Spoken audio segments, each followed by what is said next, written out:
to left center field. Can anybody get there? No! And this game is over.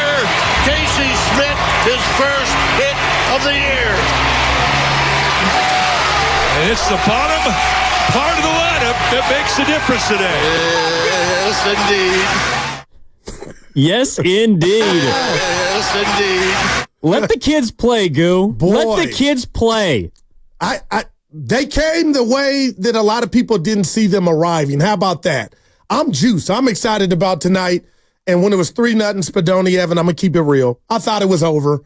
The first inning, the Reds got 3. They put up a 3 spot. Yes, they did. And I was like, you know what? Rojas is going to mow them down. Kudos to the kids. But just seeing Ramos, he looks like Reggie Jackson in his prime. I mean, dude's running balls down, got the collar open to the second or third button, hitting the ball. And Casey Schmidt, I mean, game winning. What else do you want, Evan? Well, first and foremost, happy Monday morning to everyone in the Bay Area. Shout out. Evan Giddings in for Matt Steinmetz with Gerald the Guru Johnson, Spadoni, Carter behind the glass. Rocking here on a Monday with you from 10 to 2. I think that's what I came away from the weekend thinking about, Goo. I know there was some NBA playoffs, a lot of interesting matchups and games that are continuing tonight. The Golden State Warriors had a lottery pick that was there and then it wasn't there. We'll talk about that. We can talk about the viewing experience itself. We got, I think, the most exciting baseball player in the Bay Area right now coming on at noon by the name of Mason Miller. This guy throws 104 miles an hour. Damn. He plays for the Oakland Athletics. We're going to talk to him at high noon, so I'm looking forward to that. But I'm with you. Looking at the San Francisco Giants yesterday, it felt like they might have been dead in the water. But because of the Ramoses, because of the Schmidts, because of what is hopefully going to be with the Matoses and perhaps the Lucianos, there's at least a little bit of difference, a little bit of energy, something going on at Oracle that had not been there during the 3-8, 11-game stretch right beforehand. And now you got the dreaded Dodgers in town. And that's all I'm asking for, Goo, at this point, is to let the kids play, to let me see what's going on with some of these young guys, to see if they can give you some injection of life where there has largely been none this season. Yeah, no doubt, Evan. I'm with you, and I'm just sitting there, and there was a different euphoria watching the Giants of, even if they lose the game, easy for me to say, and Giant fans might disagree, Evan, but I was like, damn, there's that word, Y-O-U-T-H, youth. This is what we talked about. This is what I thought we were going to see under Farhan. We got a glimpse last summer, but now with all the injuries, and let's talk about that ball Jung-Hoo Lee tried to get. He almost got it. He didn't get it, but separated his shoulder. I don't know how long he's going to be out, but damn, they ran down the Reds. And I'm looking at the standings now, and what's the old, I think it's Yogi Berra, Evan. It's early, but it could get late early. If they're 8 back in National League West with the first place Dodgers coming to town. So it's imperative. Yeah, you got to tell Ohtani, you got to take 2 or 3 tonight. Exactly. Well, I don't know about 2 of 3. Well, it won't be tonight, the next 3 days. But you got to be competitive. I mean, that's why this series, I'll have my eyes on it. I'm looking forward to watching Hicks tonight pitch against Yamamoto, the two most, I would say, explosive offseason signings that each team signed, at least on the mound. I know Blake Snell actually threw an immaculate inning over the weekend in his rehab start, so hopefully he's going to be back soon. Yeah. 4 perfect innings for San Jose. Going to get ramped up, and then hopefully he'll be back. But right now, Jordan Hicks has been fantastic. He's been stellar. So he's on the bump against Yamamoto tonight, and I think it's a barometer series, right? Because we've watched the Giants now, and they're 4 games below 500. They're 19-23. The record is what it says they are. Over 11-8 at home. You got that going for you. Yeah, they can't win on the road. But they're playing better at home, sure. But here's the thing, Goo. This thing has to turn around, in my opinion. Otherwise, there's going to be a lot of lengthy, hard conversations at the end of this season. In fact, actually, last week, I heard Shasky on when he called in. Welcome back, Joe Shasky, here today. But he was talking about Farhan Zaidi and the job that he's done. And to me, that's another reason why you need to let the kids play. Because so far, your free agent signings this offseason have not turned into what you've wanted them to be in winning games. Your players that have been here under you before, whether you've acquired them via trade, whether you picked them up, they have not, the veterans, led you to a place of even 500 baseball. So the kids, the farm system that you were brought in to help develop, to groom, to grow. So we thought. It's got to bear fruit, and it's got to be now. And I'm willing to give them some time to fail. That's where I'm at, Go. Yeah, I'm with you. I'm waving. I believe it's Monte's mom. Yeah, the lovely Miss Hill. Oh, awesome. Yeah, but I'll say this to that, Evan. Okay, I hear what you're saying. We spent a whole week last week of what's wrong with the Giants. There's just a feeling of despair. There's no excitement. Do you think Giant fan will be okay? And hopefully my math is off. There's 120 games left in the season. But what if the youngsters are manning over the next 10 games, they go 4-6 or 3-7? Do you think fans will be singing a different tune like, oh, we've seen enough this season? And there's a long way to go, E. I'm just wondering how much leeway fans are going to give this team while we see the youngsters kind of, carry the load, hopefully for not that long. Or some Giant fans may be like, hey, we want to see more. I'm just curious from a win-loss standpoint, can 3-7 get you to like, well, that's why Farhan didn't have them up. They only came up because, guys got hurt. So I'm curious to see how that plays out. Now, they could also real quick go 7-3, 6-4, and then you got something. Well, I think that argument might have worked a couple weeks ago, but now you need them because it's Now not you just need 'em. Jung-Hoo Lee that's out with a separated, dislocated shoulder. Man. Michael Conforto's on the 10-day. Hammy. Nick Ahmed's out. Austin Slater's out. Jorge Soler's on the shelf. Like, you need these guys. And this is what happens during every baseball season. I guess it gets glossed over because people don't think about baseball as being a sport where injuries happen. But inevitably, a guy's going to miss a week or a month, or multiple guys are going to be out for long stretches. This is where you need your farm system.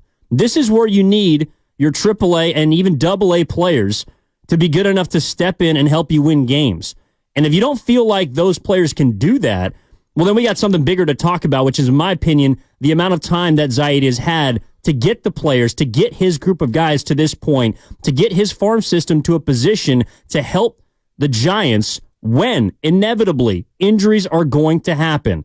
Whether it's to your pitching staff. They're even trying to get guys back. It's not just Snell. Yeah. They're still waiting for Robbie Ray to come back. Cobb. They're still waiting on Alex Cobb. I think those are all reinforcements that I feel good about. But if you're not even around 500 at that point, if you're not at 500, Goo, then I don't know what we're talking about. I felt like if the Giants were a 500 baseball club by this point in the season, they'd be sitting pretty. Right now, they're 4 games below 500. They got a Dodgers team coming in that has already taken the first series from them, might do it again. Yeah, no doubt, Evan. And I believe, if my math is correct, they've had umpteen times to win 3 in a row this season, and they haven't. A win tonight, that's baby steps in the right direction. I am wondering, where is the win for Farhan if these youngsters can pull their weight, Evan? Do you got tough decisions when guys start to come back?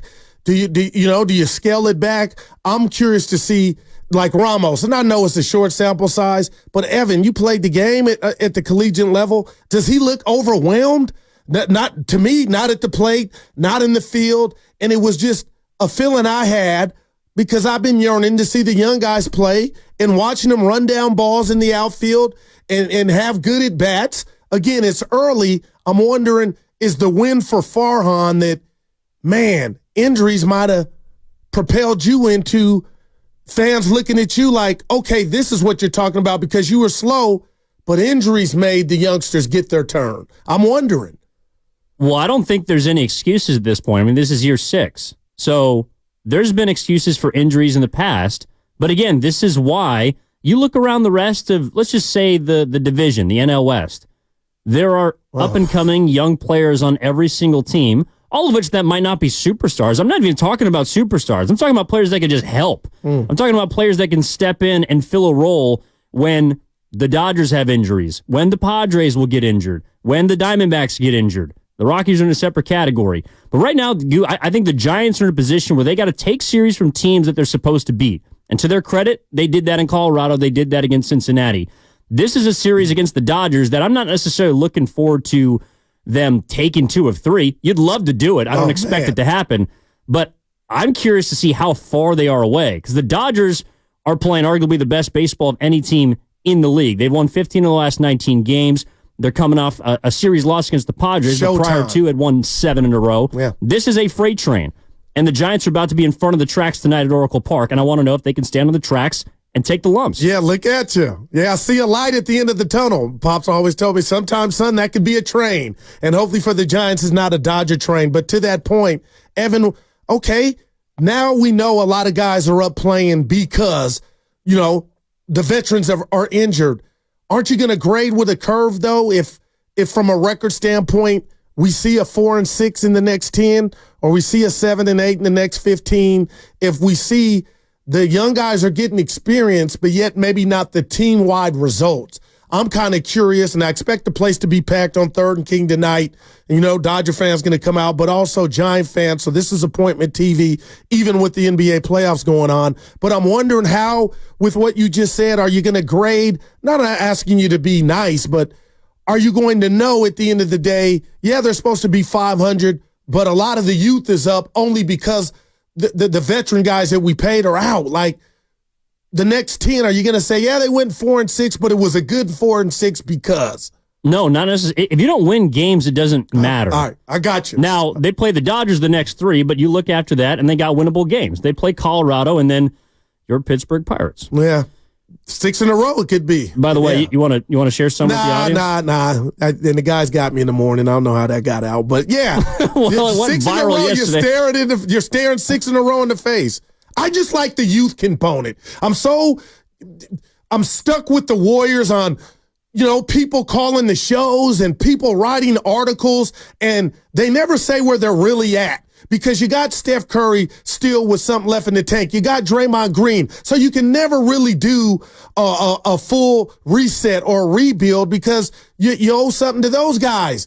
But now I'm watching the Giants, and because of injuries, I'm like, I got my popcorn. Bailey's about to, let's go. Let's see what is going to manifest. Can you guys play? And then on the other end of it, I'm like, how fair are you being, Goo, to these youngsters coming up? One, they didn't know they were coming up, but you got to stay ready. And 2, what if they don't have the team success? Are we saying, oh, okay, Matos, you went in a 2 for 20 slump. You can't play. Like, there's a fine line. But it's like you're asking for the lesser of 2 evils, which is, okay, are we going to be mediocre and have veterans play, or mediocre and play younger guys? I think they're the same. I don't know if it makes people feel better about watching younger guys play because at least there's some unknown. I think people are clamoring for younger players, and we even saw it a lot this year with Golden State. People clamor for players that they don't see or don't know a lot about just because it's something different, just because they don't know, and it might be able to turn things around. But if I see the Giants get swept by the Dodgers, lose a series of the Rockies, and lose a series of the Pirates with young players, I don't care who's in the lineup. It could be Austin Slater. It could be Luis Matos. It could be Lamont Wade, who's actually playing pretty well this year. It doesn't matter. You got to win games. And that's why, if you're asking where I'm at, like where we're at with the San Francisco Giants is this. This season has got to turn around fast. Otherwise, I am putting Farhan Zaidi in the crosshairs because he's had ample time to do something with free agent money, with a farm system. He's had opportunity to prove why he should maintain his status as the president of baseball operations. And I don't personally think he's done a good enough job. Yeah, and he's operating, Evan, I hear every word you just said. He's operating, I believe, from a place of desperation. And a lot of times in life, regardless of what field you work in, that's not a good place to operate from. Let me ask you this. I'm being proactive, and then I'm being pessimistic. Shout out Steiny, who we'll have him back tomorrow. Can't wait. He's texting early. I'm interested to see what kind of movie sign he'll be I in. hope he shot good. But I say that to say, Evan, did. let's say the Giants go, there's a June swoon. Would you be shocked? Because I don't know who the Giants owner really is. I know what Joey Lacob is about. I know what York is about with the San Francisco 49ers. We got examples. But if this thing got ugly with the injuries mixed in it, do you think we could see a change at the GM position for the Giants if this thing just really got ugly? Like if we saw a 5-15 stretch from the Giants. Well, no one's getting fired in the middle of the season. So that's off the table. No, that won't happen. But it'll happen at the end of the year. It'll happen sometime in the offseason, I believe. You can't I don't think you can come off the offseason of spending or investing $350 million into a team that's already missed the postseason in 4 or 5 years and not make the playoffs. I know that we were excited about all the free agents and the talent that was coming in and the Giants throwing the kitchen sink at free agency in the offseason, Goo. But the first thing that I felt was you got expectations now. There weren't expectations before because it was a pretty mediocre team. And some people might feel like the talent level still remains mediocre. But there's expectations when you invest the kind of money that you do. It's the same reason why the Warriors are talking about dialing it back, is because you can't foot the largest tax bill in the history of basketball and not make the playoffs. You can't invest $350 million and not make the postseason, not even qualify for the wild card. We're not talking about winning 90 games. I'm not talking about winning 100 games. I don't think that's realistic for this team. I didn't think it was when we began the season. But winning 85, winning 84 games, which is what the Diamondbacks got into and ran the table, getting the World Series last year, that is absolutely feasible for this team. And so far, it doesn't look like they're a team that has that on the radar. I'm not arguing with anything you said. A lot of facts, and all facts for that matter. I'll say this about that and where the Giants are at. Evan, the beautiful thing about baseball is there's 162 game season. They got 120 left. So for me to kind of be Johnny overreact or Johnny jump the gun, me talking about Farhan losing his job, I get what you just said. You need the final result, the final tally.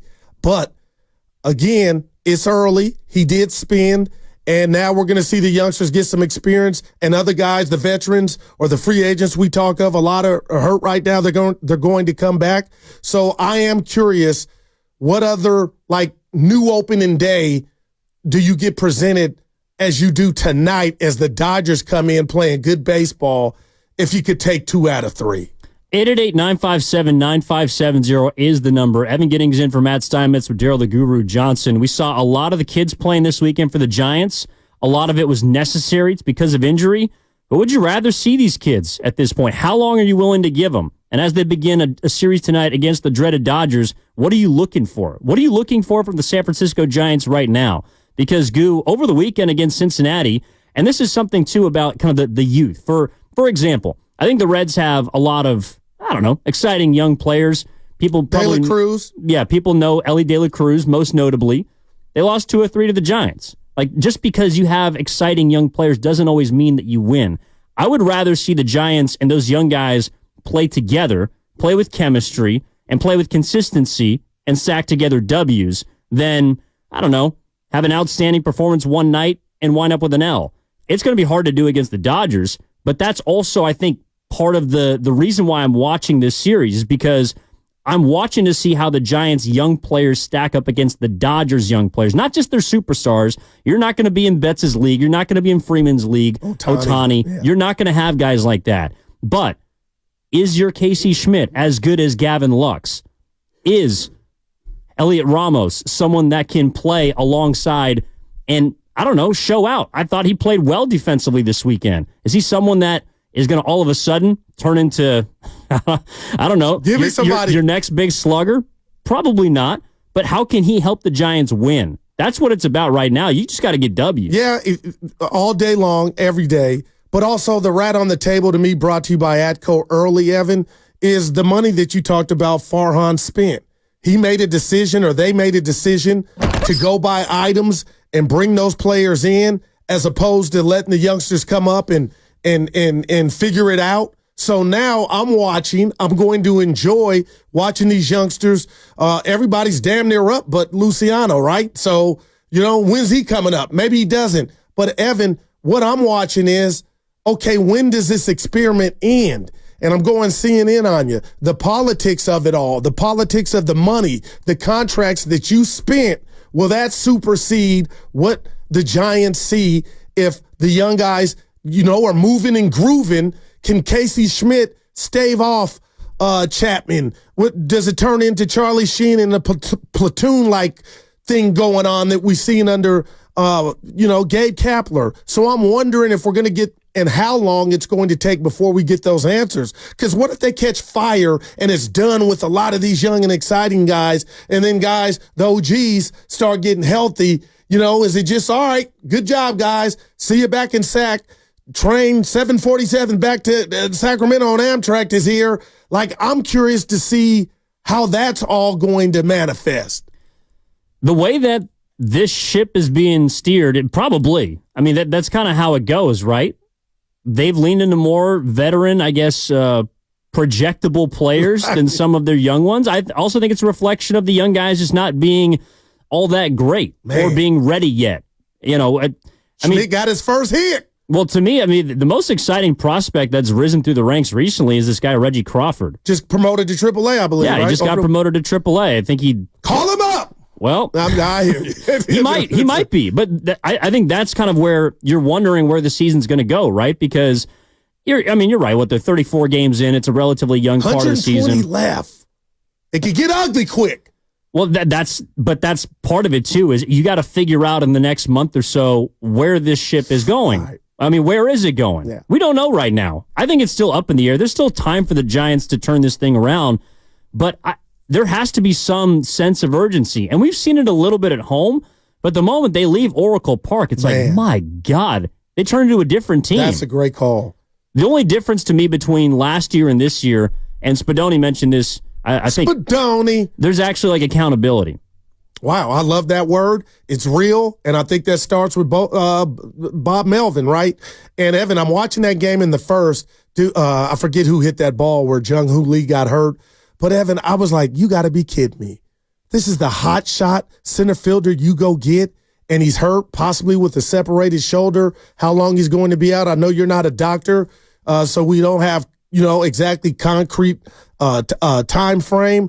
But, Evan, why wasn't I feeling like, I said, oh, my gosh, now it's the youngsters that I've been clamoring for. So I'm not happy the injury happened. But normally when you lose your starting new hotshot center fielder in the first inning for what we think is going to be some time or weeks, you're like, oh, man, this is bad luck. But the sun came out for me because I got my own agenda wanting to see these youngsters. So we'll see, and it started yesterday. They got through it, but it starts really tonight. Well, and they came back in a game that they had generally rolled over in whenever they've fallen behind most of the season. Casey Schmidt had a walk-off double. That's a big moment for him. That's a big moment for the young players. Ramos had a couple of outfield assists on Saturday. Man! Those are big plays. Also means the Reds are running themselves out of situations. Dum-dums. But you got to win those kinds of games. You got to beat those kinds of teams. The Reds had lost 8 in a row coming into that series. And it felt like after Friday night. Oh, Evan, I said it. Well, did you hear Logan Webb after the game? I can't say it. I want to keep my job. We'll talk about it on the other side because he lit a fire under them. And that's where I'm talking about with the accountability. That, to me, is the biggest difference between last year and this year in regard to the San Francisco Giants. And that might be the reason why they turned this thing around. But I believe they have to. Otherwise, there are going to be changes. Yeah. You tried to make big changes this past offseason, and so far it's resulted in a sub-500 record. All right, Evan Giddings in for Matt Steinmetz with Daryl the Guru Johnson. 888-957-9570 is the number. Do you want to see these kids play for the Giants? It looks like we're going to have no choice. But how long do you want to see them for? What are you looking for as they get set to take on the Los Angeles Dodgers tonight, a team that has owned the NL West for the better part of a decade and a half? All right, a reminder that you can catch all 4 hours of Stein & Guru on the free Odyssey app. You can download the Odyssey app directly from our QR code on both YouTube and Twitch, brought to you by First NorCal Credit Union. Upgrade your savings dividend. Open a First NorCal first-class money market today. We're back after this. That segment was brought to you by